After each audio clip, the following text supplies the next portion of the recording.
오늘 주신 하나님의 말씀은 시편 42편 1절에서 11절까지 말씀입니다. 시편 42편 1절에서 11절까지 말씀 봉독하겠습니다. 하나님이여, 사슴이 시냇물을 찾기에 갈급함같이 내 영혼이 주를 찾기에 갈급하니이다. 내 영혼이 하나님 곧 살아계시는 하나님을 갈망하나니 내가 어느 때에 나아가서 하나님의 얼굴을 배울까? 사람들이 종일 내게 하는 말이 내 하나님이 어디 있느뇨 하오니 내 눈물이 주야로 내 음식이 되었도다. 내가 전에 성의를 지키는 무리와 동행하여 기쁨과 감사의 소리를 내며 그들을 하나님의 집으로 인도하였더니 이제 이 일을 기억하고 내 마음이 상하는도다. 내 영혼아, 내가 어찌하여 낙심하며 어찌하여 내 속에서 불안해하는가?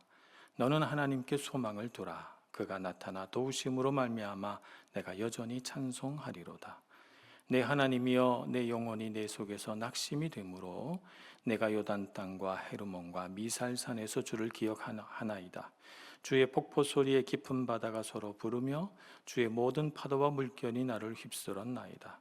낮에는 여호와께서 그의 인자하심을 베푸시고 밤에는 그의 찬송이 내게 있어 생명의 하나님께 기도하리로다.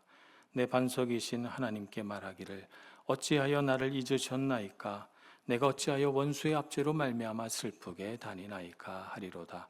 내 뼈를 찌르는 칼같이 내 대적들이 나를 비방하여 늘 내게 말하기를 내 하나님이 어디 있느냐 하도다. 내 영혼아, 내가 어찌하여 낙심하며 어찌하여 내 속에서 불안해하는가? 너는 하나님께 소망을 두라. 나는 그가 나타나 도우심으로 말미암아 내 하나님을 여전히 찬송하리로다. 아멘. 우리는 인생을 살면서 한 번쯤 아무 이유 없이 마음속에 공허함이 찾아올 때가 있습니다. 특별히 부족한 것도 없는데 내 인생이 뭔가 비어있는 듯하고 뭔가 채워지지 않는 것이 있지 않을까 하는 생각. 그래서 배가 고프지 않은데 뭔가 배가 고픈 것 같은 그런 느낌이 들 때가 있습니다. 우리는 우리 안에 있는 그런 갈증을 해소하기 위해서 때로는 바쁘게 일하기도 하고 또 때로는 소유를 더 늘리기도 하고 또 때로는 즐길 거리를 찾아서 이곳저곳을 다니기도 합니다.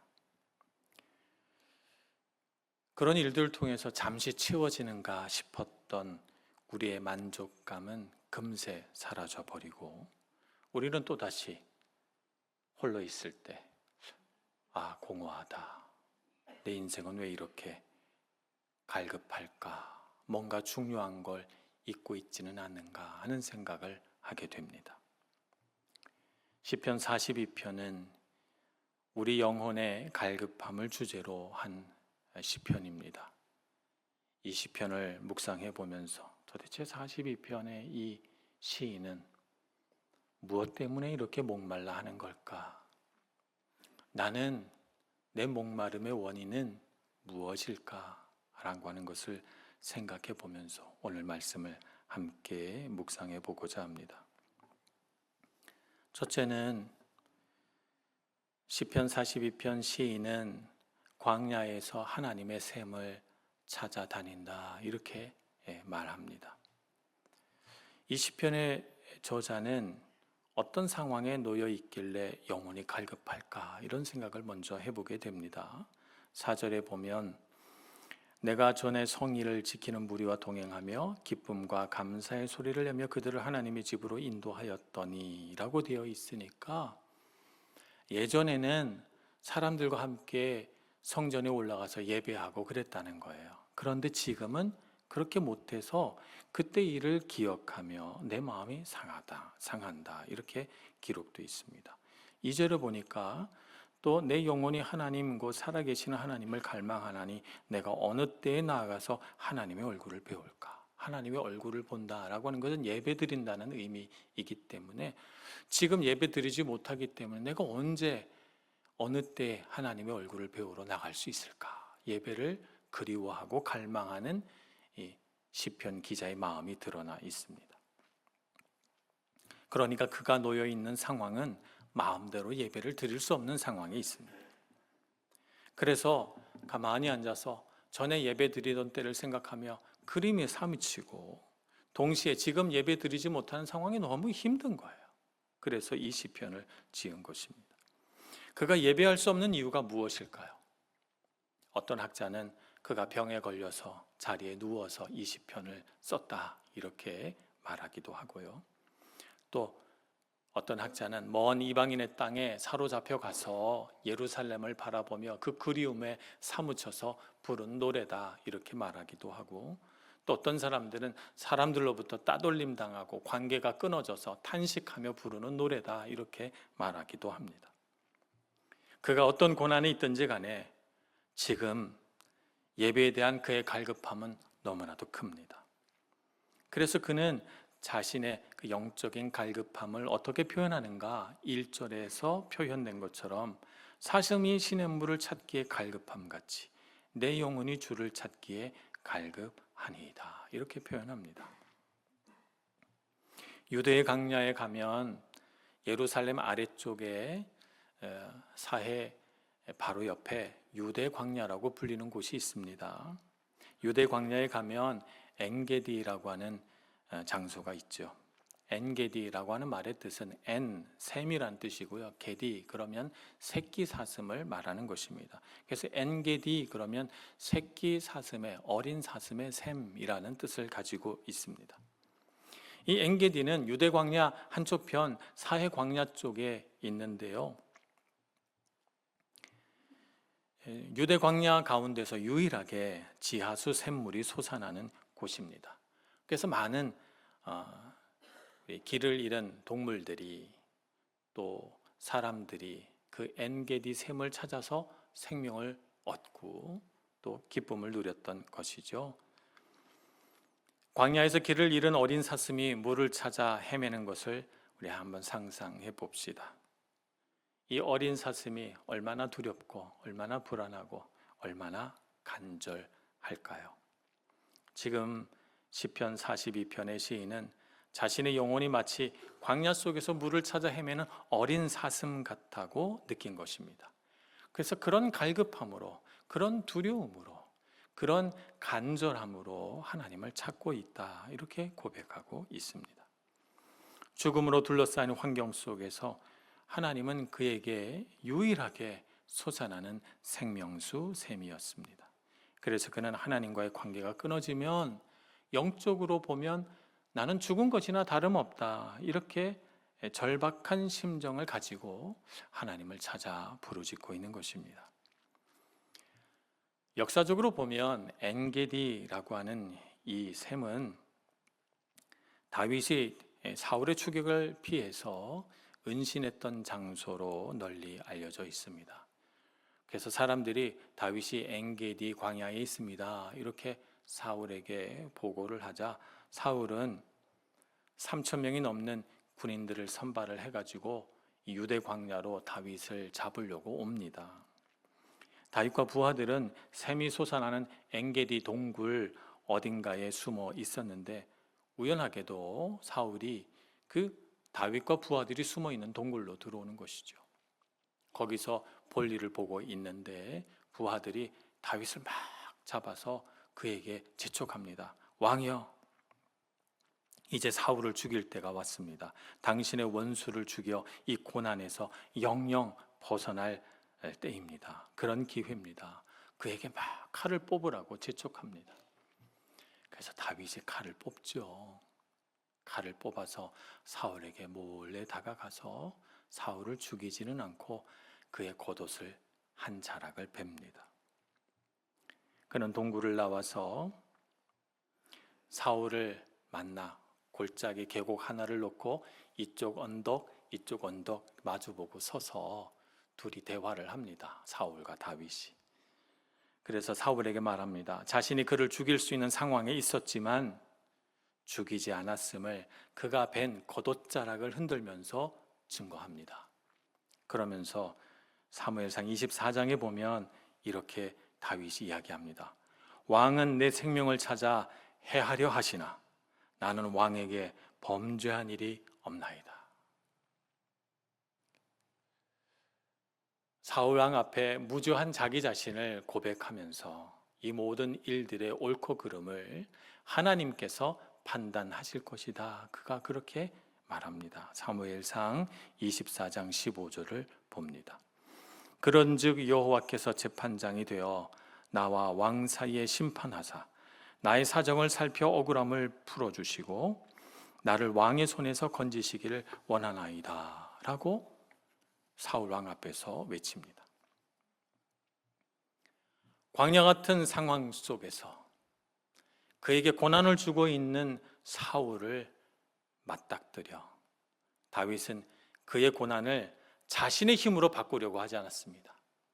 자신의 손에 칼이 들려 있고 사울을 죽일 수 있는 결정적인 기회가 있었지만 그는 자신의 힘으로 고난을 바꾸려고 하지 않고 그의 삶의 생명을 공급하시는 하나님의 손에, 하나님의 능력에 자신의 고난을 맡기고 하나님의 능력으로 고난을 이겨내기를 바랬습니다. 다윗이 그의 육체를 엔게디 샘에 의지했던 것처럼 그는 그의 영혼을 생명샘이신 하나님께 의지하고 있었던 것입니다. 오늘을 살아가는 우리의 삶에도 다윗의 삶과 같은 다윗의 삶에 있었던 광야 생활 같은 그런 생활들이 찾아오지요. 우리의 삶도 광야구나 하고 느낄 때가 있습니다. 그때 우리의 생명샘은 어디에 있습니까? 오직 하나님께 있음을 믿습니다.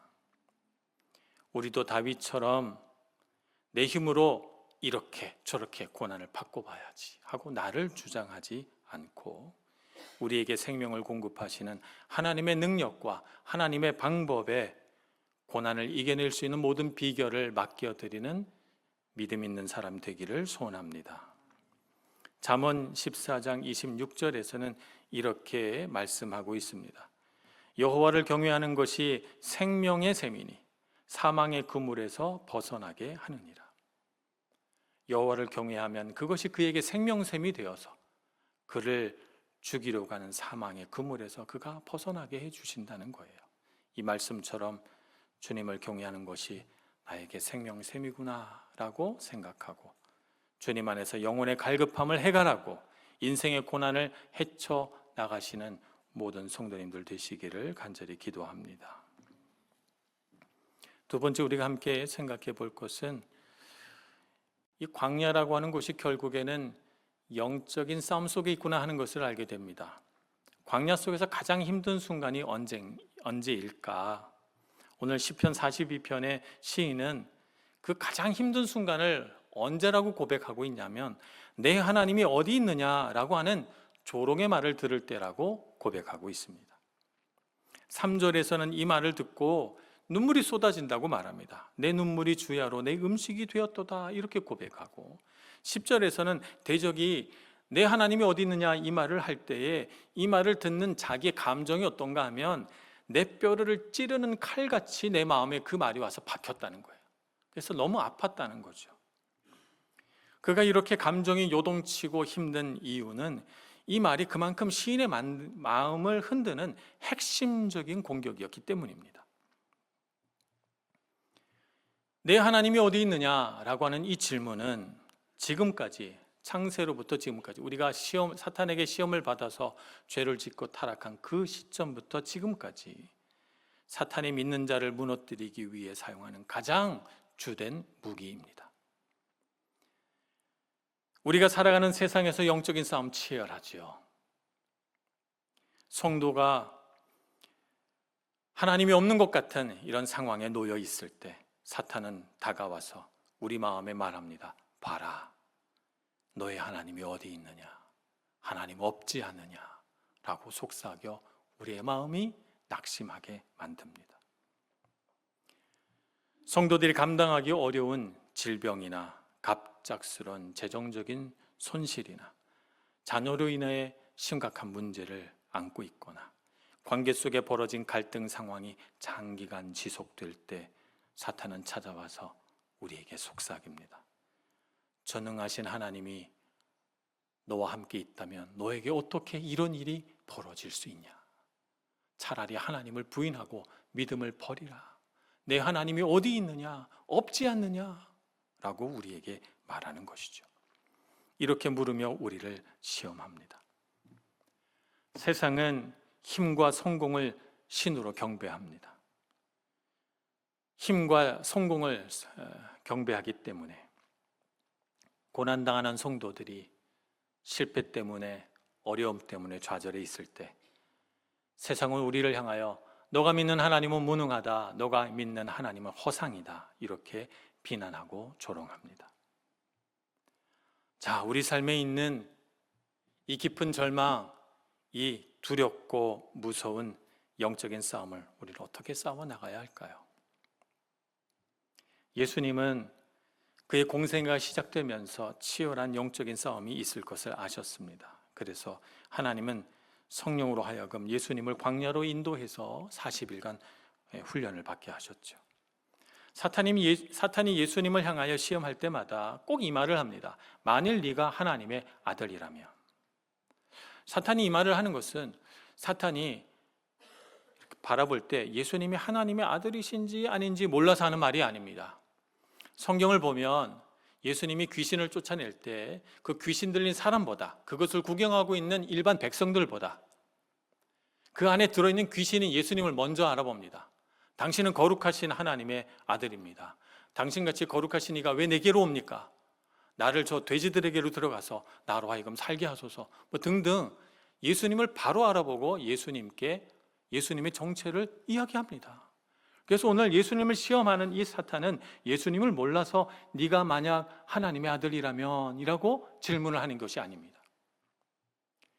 예수님 마음 안에 있는 정체성, 나는 하나님의 거룩하신 아들이며 나는 그분의 신령한 부르심을 따라 이 땅에 사명이 있어서 왔다라고 하는 예수님 안에 있는 하나님의 아들로서의 자부심과 그 능력을 흔들고 싶은 거예요. 그래서 예수님에게 네가 만약 하나님의 아들이라면, 아들이 아닐 수도 있지만 이라고 하면서 시험하고 있는 것이죠. 그래서 예수님이 금식하여 굶주렸을 때 돌을 떡덩이로 만들어 봐라. 성전 꼭대기에 세워놓고 하나님의 아들이라면 떨어져 봐라. 천사들이 와서 너를 정말 다치지 않게 하는지 한번 보자. 위험과 고난, 도전 앞에서, 세상의 명예와 그 화려한 영광 앞에서 예수님이 욕심과 욕망에 반응하나 안 반응하나 보려고 하는 것이죠. 예수님의 마음이 흔들려지기를 바랍니다. 예수님은 어떻게 사탄을 물리치셨을까요? 예수님은 사탄 앞에 담담히 하나님의 말씀으로 사탄의 말을 물리치십니다. 그러니까 예수님의 예로 보건대 영적인 싸움에서 승리하는 비결은 하나님의 말씀을 사용하는 것입니다. 사탄이 하는 말을 듣고 그렇구나 하고 내가 받아들이면, 그러면 그 말은 내 말이 됩니다. 내 하나님이 어디 있느냐라고 하는 말을 그렇구나 하고 받아들이면 하나님은 없다가 됩니다. 하나님이 너와 함께 하시지 않는구나 라고 하는 말을 정말 그렇네 라고 받아들이면 하나님은 나와 함께 하지 않으셔가 되어버리는 거죠. 어떻게 해야 될까요? 사탄이 하는 말에 진리의 말씀으로 맞서야 합니다. 내 마음에 파고드는 사탄의 거짓말을 진리의 말씀으로 바꿔내야 하는 것입니다. 만약 사탄이 하나님의 사랑을 의심하게 하는 말을 우리 마음에 심고자 한다면, 그래서 내 마음속에 그런 말이 생각이 난다면, 불현듯 그런 생각이, 그런 의심이 든다면 우리는 영적으로 싸워야 합니다. 예레미야 31장 3절의 말씀을 들고 싸워야 합니다. 옛적에 여호와께서 나에게 나타나사 내가 영원한 사랑으로 너를 사랑하기에 인자함으로 너를 이끌었다 하였노라 라는 말씀으로 말입니다. 예레미야 선지자가 활동할 때는 이스라엘 역사 가운데 가장 시련의 시기였습니다. 가장 큰 시련의 시기였어요. 나라가 망해가고 있으니까요. 그 고난의 시간에 하나님은 이스라엘 백성들을 향하여 영원한 사랑으로 너를 사랑하며 내가 너희를 인자함으로 이끌었다, 이렇게 사랑 고백을 하십니다. 그 고난의 때의 말입니다. 우리는 고난에 뛰일수록 이 하나님의 말씀을 붙들고 사탄의 말을 바꿔내야 될 줄로 믿습니다. 만약에 하나님이 능력이 없으시다라고 하는 생각이 들어서 여러분 마음에 의심이 생기거든, 마찬가지로 예레미야 33장 3절의 말씀을 우리는 가지고 맞서야 합니다. 너는 내게 부르짖으라. 내가 내게 응답하겠고 내가 알지 못하는 크고 은밀한 일을 내게 보이리라 라고 하는 이 말씀 말입니다. 하나님은 능력이 있으시다. 내가 주님께 기도하기만 하면 하나님은 나에게 놀라운 일을 행하실 것이다 라고 하는 믿음으로 그 사탄의 거짓말에 맞서야 할 줄로 믿습니다. 우리는 영적인 싸움에서 승리하기 위해 예배 속에서 하나님의 임재를 찾고 구해야 합니다. 오늘 시편 42편 시인은 6절에서 이렇게 말합니다. 내 하나님이여, 내 영혼이 내 속에서 낙심이 되므로 내가 요단 땅과 헤르몬과 미살산에서 주를 기억하나이다. 요단 땅과 헤르몬과 미살산이 상징하는 바는 뭐냐 하면 예루살렘으로부터 멀리 떨어진 곳을 상징하는 곳입니다. 예루살렘에서 멀리 떨어진 곳, 예배드리는 성전에서 멀리 떨어져 내가 미살산에 있어도, 미살산은 낮은 언덕을 말하는 것입니다. 헤르몬은 이스라엘에서 가장 높은 산, 해발 3,000m가 넘기 때문에 여름에도 눈에 덮여 있는 산을 말하는 것이죠. 그 먼 곳까지 내가 유배되었다 할지라도 내가 주를 기억하고 주를 찬양하고 주님을 향해 기도하겠습니다 라고 하는 고백이죠. 바벨론의 포로로 사로잡혀간 이스라엘 백성들은 예루살렘으로부터 정말 먼 곳으로 떨어져 있었지만 매일 예루살렘을 바라보며 기도했습니다. 다니엘처럼 말입니다. 그들은 시편 42편의 시인의 마음이었을 것입니다. 8절을 봅니다. 낮에는 여호와께서 그의 인자하심을 베푸시고 밤에는 그의 찬송이 내게 있어 생명의 하나님께 기도하리로다. 주님께서 낮에는 나와 동행하셔서 내가 하는 모든 일들 위에 주의 인자를 베푸시고 깊은 밤이 찾아와 내가 우울하고 그 어둠 속에 잠겨 있을 때 주를 향해 찬송하고 기도함으로 어둠을 물리쳐내리라 라고 하는 고백입니다. 주님을 바라보고 예배하는 성도들을 하나님은 귀히 여기십니다. 하나님은 예배하는 성도들의 이름을 잊지 않으십니다. 반드시 기억하시고 그들이 놓여있는 어떤 고난에서도 능히 이기게 해주실 줄 믿습니다.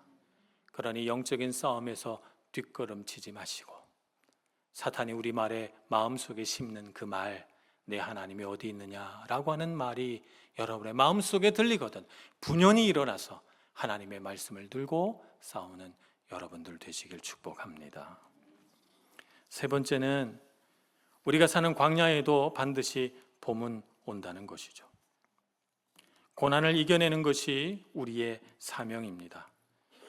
예수님께서 십자가에 달리셨을 때 그를 달려 죽게 한 사람들은 십자가에 달려있는 예수님을 향하여 이렇게 조롱합니다. 네가 그리스도라면 자신도 구원할지어다. 네가 유대인의 왕이라면 그 십자가에서 내려와 봐라. 이렇게 예수님을 조롱합니다. 우리는 의문을 갖습니다. 하나님께서 하나님의 아들 예수 그리스도를 그렇게 사랑하셨는데 왜 그를 고난 가운데 두셨을까? 왜 그가 고난받게 하셨을까?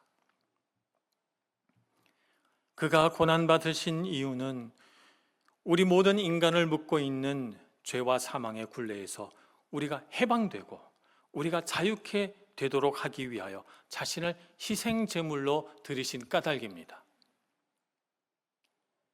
그래서 하나님은 사랑하시는 아들 예수 그리스도가 우리 인간의 가장 깊은 고통과 가장 깊은 절망의 자리까지 내려가시기를 원하셨습니다. 그래야만 우리가 그분의 힘으로 다 구원받으니까요. 십자가 위에서 예수님은 하나님을 향해 기도합니다.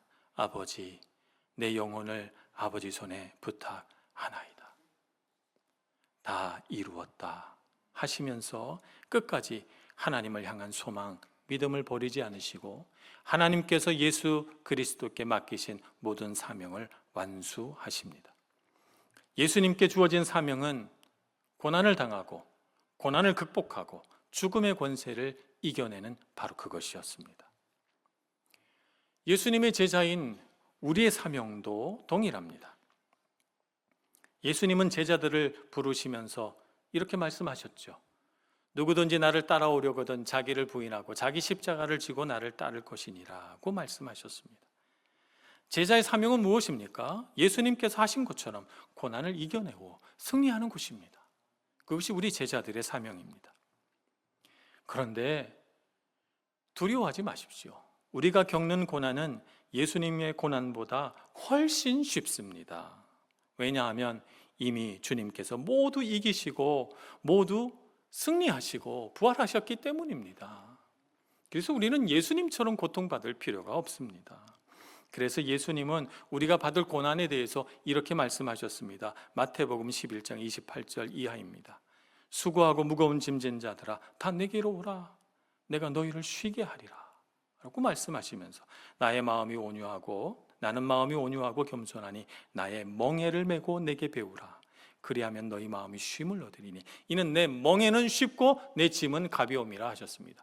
우리가 지고 가는 멍에는 쉽고 내가 지는 짐은 가볍습니다. 내가 받는 고난은 예수님의 고난에 비하여 턱없이 가벼운 일일 뿐입니다. 그러니 두려워하지 마십시오. 우리가 가장 낙심이 되고 가장 절망이 되는 바로 그때 시편 42편의 시인도 하나님을 만나 이렇게 고백합니다. 5절, 11절 두 말씀이 똑같습니다.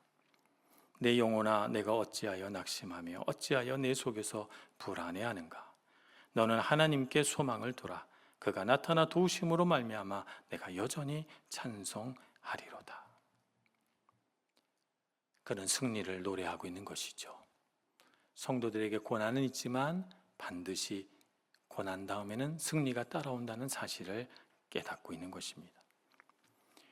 우리나라가 약 한 8, 90년 전에 나라를 빼앗긴 적이 있었습니다. 일본에게 나라를 빼앗기고 고통받던 그때에 이상화라고 하는 시인이 시 하나를 썼죠. 시의 제목이 이렇습니다. 빼앗긴 들에도 봄은 오는가. 시 내용을 다 설명할 수 없지만 그 시의 내용의 주된 의미는 뭐냐면 들은 빼앗겼지만 봄은 빼앗기지 않는다라고 하는 것입니다. 그렇잖아요. 땅은 빼앗겨서 다 일본 사람들이 차지했지만 봄을 빼앗을 수는 없습니다. 그렇죠? 사탄은 우리에게 고난을 주어서 우리 삶에 무언가를 빼앗을 수 있습니다. 사랑하는 사람을 빼앗을 수도 있고 우리 물질을 빼앗을 수도 있고 우리 건강을 빼앗을 수도 있습니다만 그리스도 예수로 인한 우리의 승리는 빼앗아갈 수 없는 줄로 믿습니다. 그렇기 때문에 우리는 평안할 때는 하나님께 감사하고 누리고 기뻐하고 고난이 왔을 때는 인내하고 믿음을 가지고 소망을 품으며 인내의 때를 이겨내야 할 줄로 믿습니다. 왜냐하면 우리가 지고 가는 짐은 예수님이 지신 짐보다 훨씬 가볍기 때문입니다. 고린도후서 4장 8절에서 10절은 이렇게 노래합니다. 우리가 사방으로 우겨쌈을 당하여도 쌓이지 아니하며 답답한 일을 당하여도 낙심하지 아니하며 박해를 받아도 버림받지 아니하며 거꾸로 뜨림을 당하여도 망하지 아니하고 우리가 항상 예수의 죽음을 몸에 짊어짐은 예수의 생명이 또한 우리 몸에 나타나게 하려 함이라. 예수의 생명이 우리에게 나타나게 하려고 고난이 있는 거예요. 그러니 실망하지 마시고 두려워하지 마시기 바랍니다. 사탄은 오늘도 우리에게 묻습니다. 네가 믿는 하나님이 어디 있느냐라고 물으면서 우리 신앙을 흔들고 싶어 해요. 우리 중심이 무너지기를 바랍니다. 그 시험과 도전 앞에서 결코 흔들리지 마시길 축복합니다. 고난을 이기는 것이 우리의 사명입니다. 우리의 사명 굳게 붙들고 믿음으로 살아가서 반드시 승리하시는 여러분 모두가 되시길 간절히 축원합니다. 기도하겠습니다. 사랑과 자비가 많으신 하나님, 우리가 겪는 인생의 고난과 시련 속에서 언제나 우리와 함께해 주시니 감사합니다.